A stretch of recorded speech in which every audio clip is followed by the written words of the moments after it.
신명기 10장 18절 19절. 고아와 가부를 위하여 신원하시며 나그네를 사랑하사 그에게 식물과 의복을 주시나니 너희는 나그네를 사랑하라.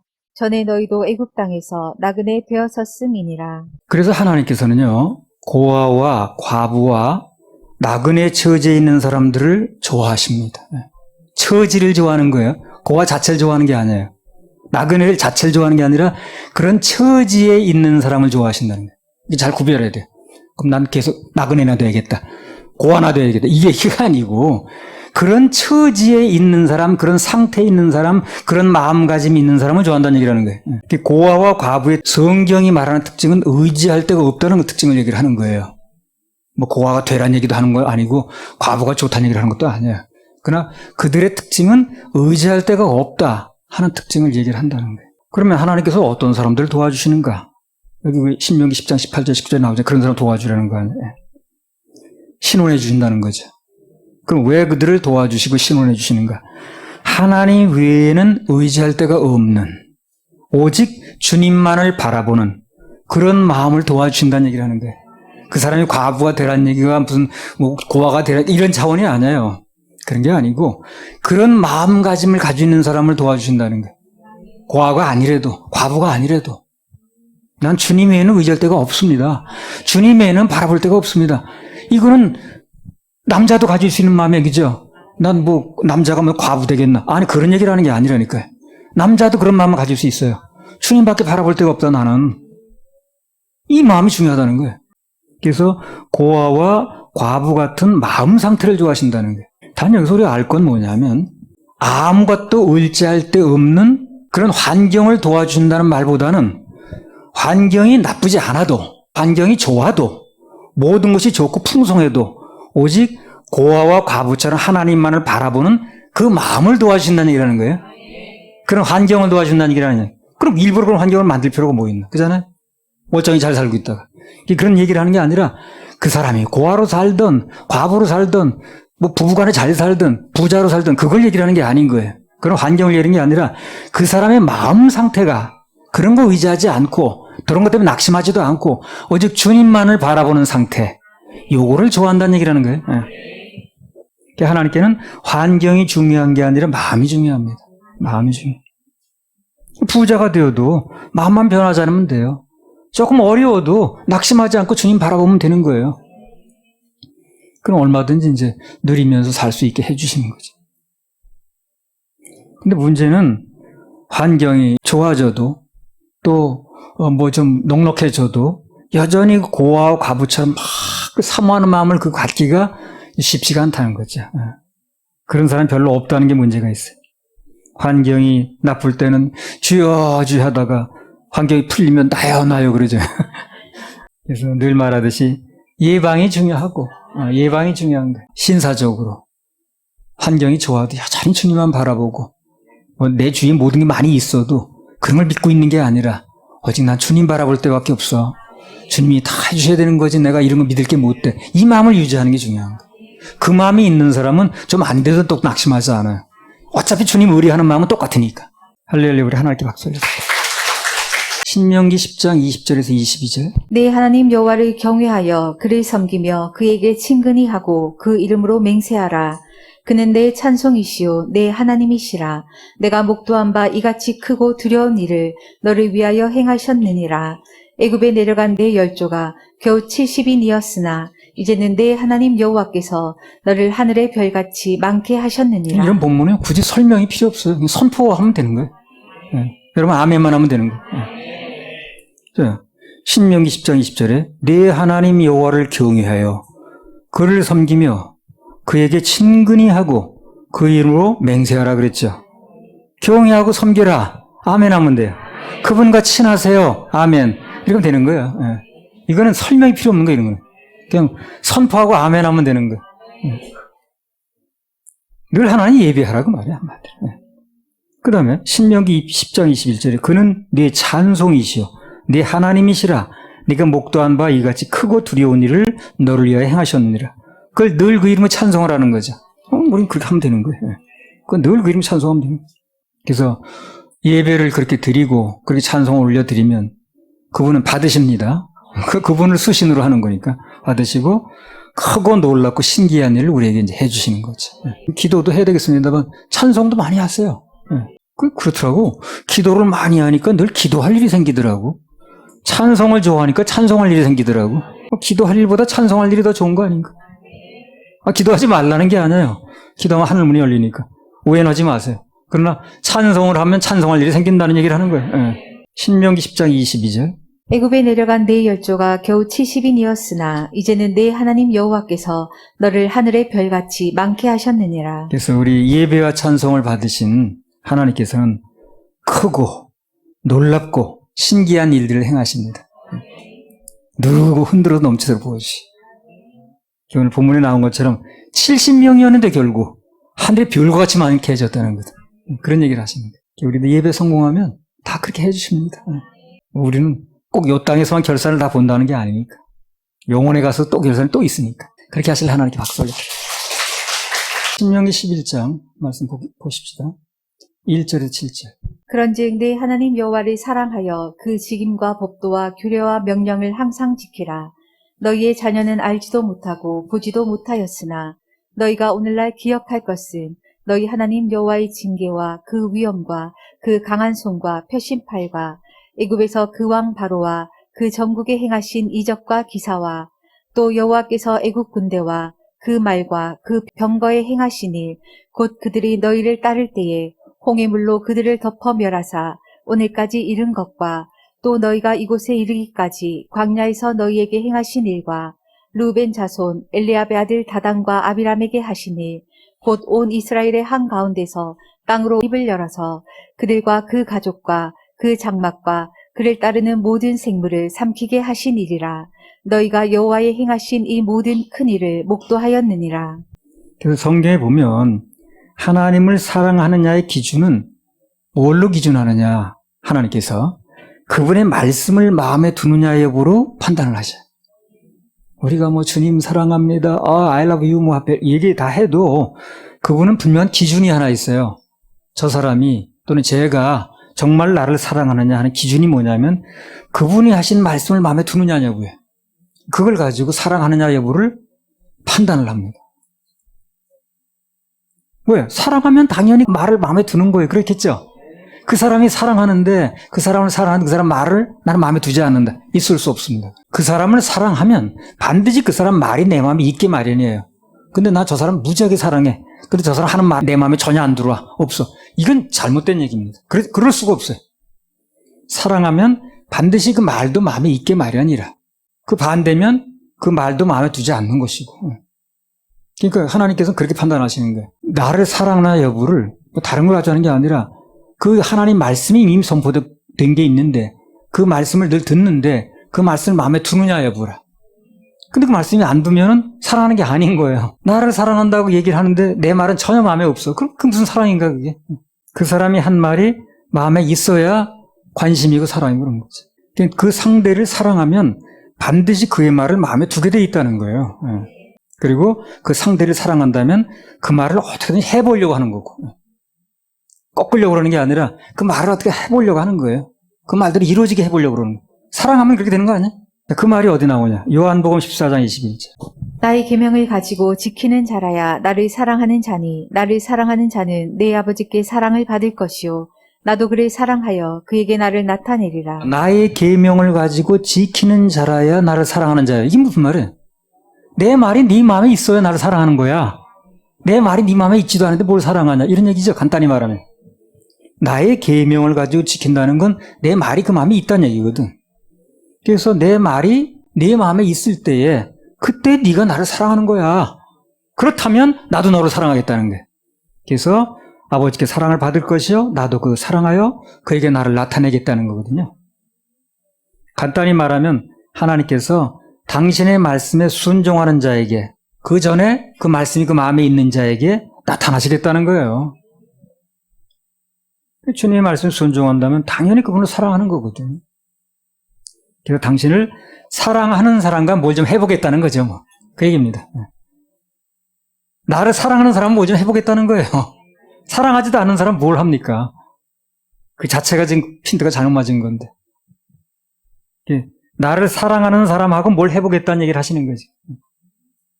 근데 그 사랑의 근거가 그 말씀이 마음에 있느냐 여부를 가지고 판단하겠다는 거지. 모든 인격이 다 그렇듯이요. 하나님께서도 당신을 사랑하지 않는 사람과 일하지 않습니다. 모든 인격은 다 그래. 어쨌든 나를 사랑하고 좋다는 사람은 일을 하는 거지. 나를 그렇게 싫다는데 당신 옆에 있는 것만 해도 나를 경기가 일어난다는데 그 사람은 어떻게 일할 수는 없잖아. 그래서 하나님께서도 인격이시기 때문에 당신을 사랑하지 않는 사람과 일하지 않습니다. 그 말씀이 전혀 마음에 있지 않는데 그 사람은 무슨 일을 할 수는 없어요. 그래서 말씀을 중심을 가지고 들으라는 얘기가 바로 그거예요. 다 하나님의 사랑을 여러분에게 임하게 하려는 이제 얘기입니다.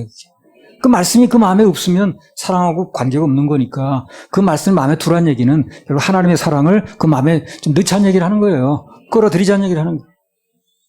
그러니까 중심을 다해서 좀 들으라고 그러는 거죠. 하나님 사랑하는 마음이 없는 사람은 와서 앉았어도 건성이야.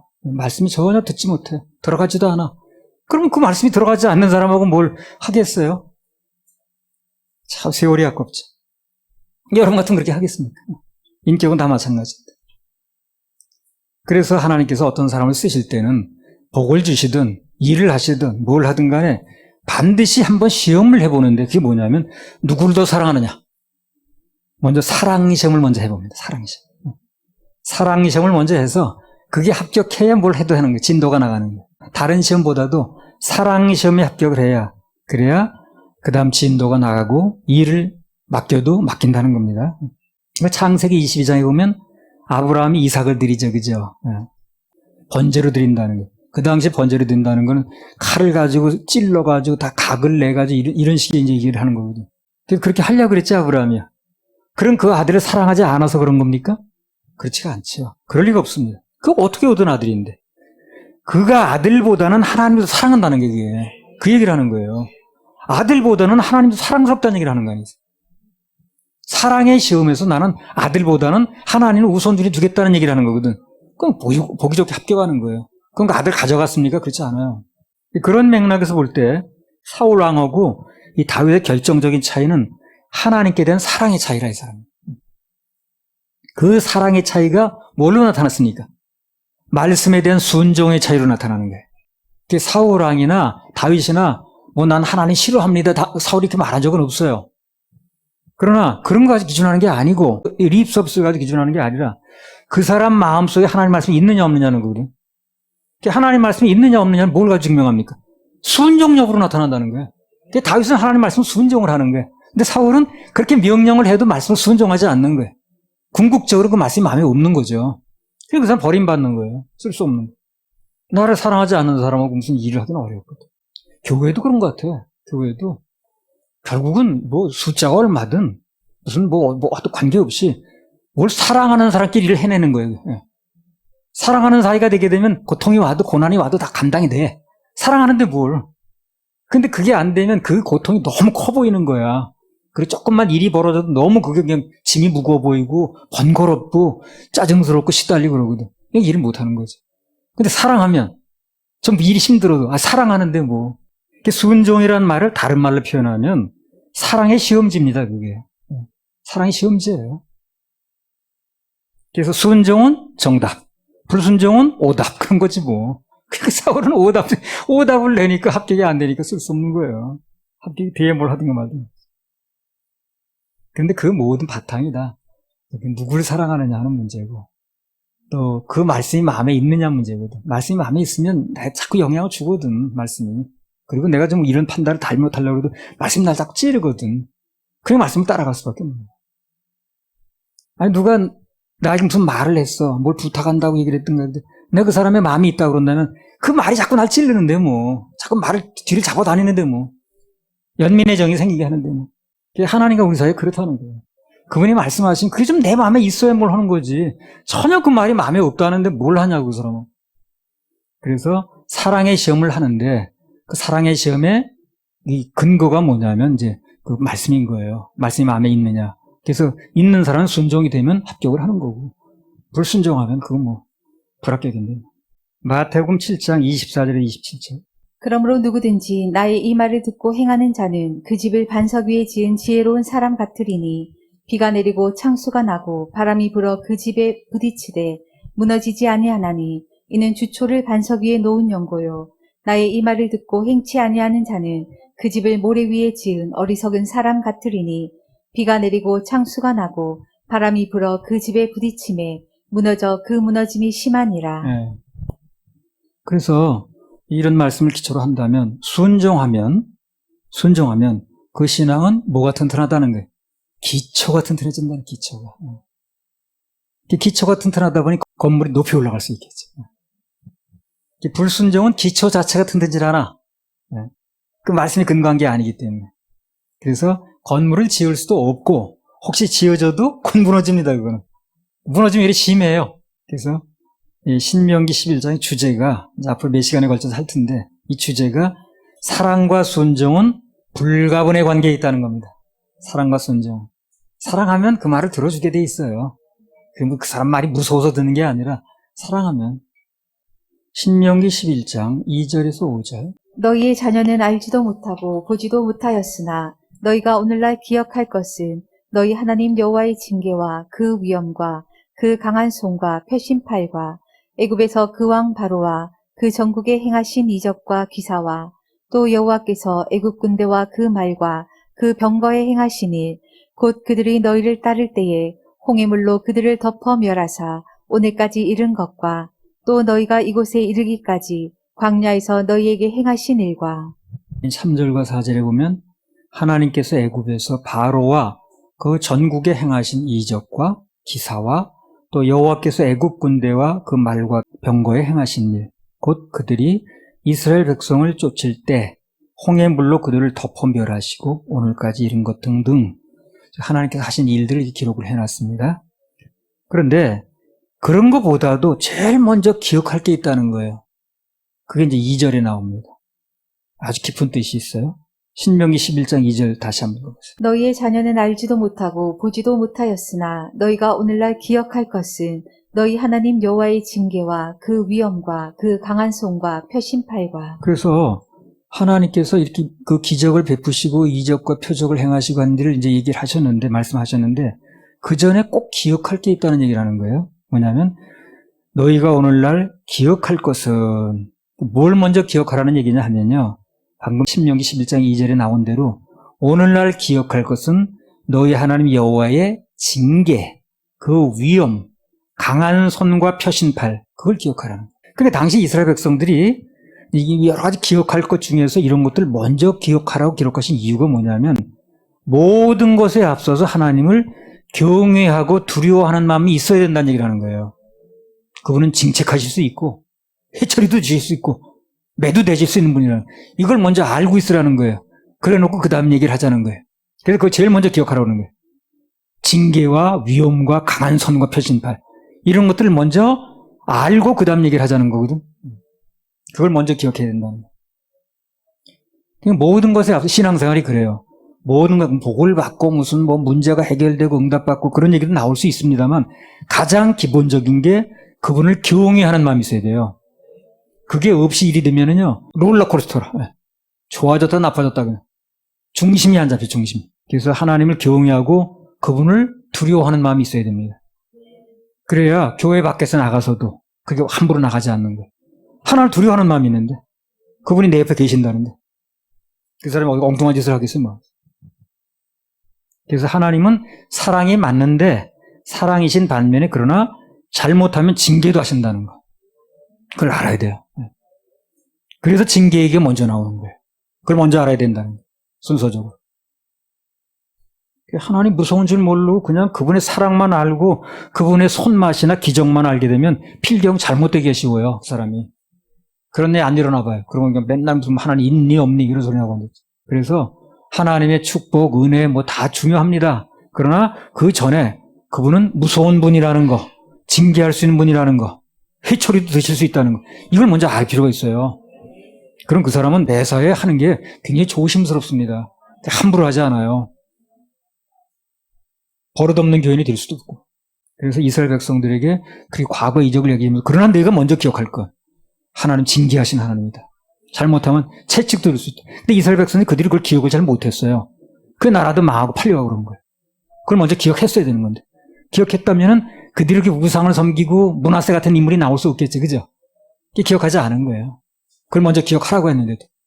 그래서 모든 것에 앞서서 복을 받는 거 뭐 이런 거 다 따지기에 앞서서 하나님을 경외하고 두려워하는 마음이 먼저 있어야 된다. 그런 말씀을 하십니다.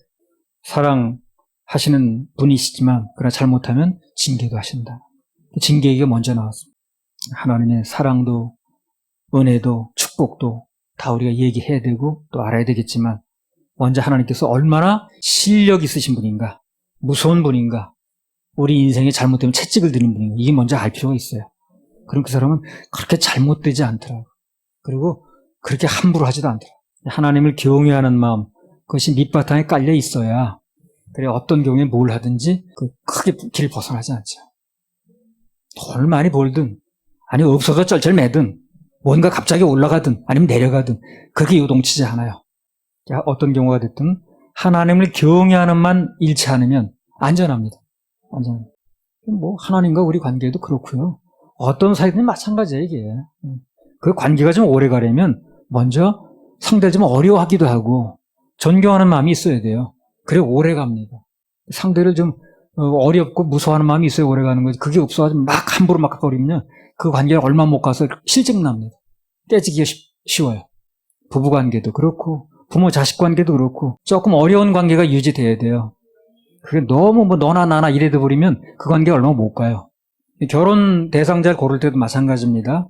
이미 결혼한 사람은 그냥 살아요. 근데 앞으로 할 사람들. 앞으로 할 사람들은 그 사람이 사랑하느냐 여부도 물론 중요해요. 그러나 그 사람에 대해서는 존경하는 마음이 있는 걸 꼭 말아봐야 됩니다. 전혀 나는 저 사람은 존경할 데가 없어. 그러면 그 결혼은요, 안 하는 게 나아요. 좀 있으면 이제 문제가 생깁니다. 그래서 저 사람에 대해서 조금 존경하는 마음이 있어야 돼요. 그 존경하는 마음을 바탕에 깔고, 그리고 사랑도 이제 있어야 되는 거지. 그냥 그런 마음이 없이 그냥 막 남녀 간에 그냥 그런 그 에로틱한 사랑만 가지고 하게 되면 그거는 평생 가는 것도 아니고요. 내 경우를 예를 든다면 나는 윤사모가 정말 주님만이 하늘에서 사모할 자고 땅에서 사모할 자라고 하는 그 말이 나 존경스럽습니다, 진짜. 야, 저런 마음이 참 귀하다, 그래서 존중되지 않는 사람과 결혼을 하면 오래 못 가서 막 가는 관계가 될 확률이 아주 높다는 겁니다. 어떤 관계든지 그것이 오래 가고 튼튼하려면 먼저 그 존중하는 마음이 그 마음에 깔려 있어야 돼요. 하나님께 우리 경외하는 마음 중요합니다. 그 참 중요하다고 봐. 그래서 어떤 사람이 이렇게 하는 거 보면 그 경외하는 마음이 있는 사람은 언제나 그렇게 그냥 이 어떤 손에서 크게 벗어나지 않더라고요.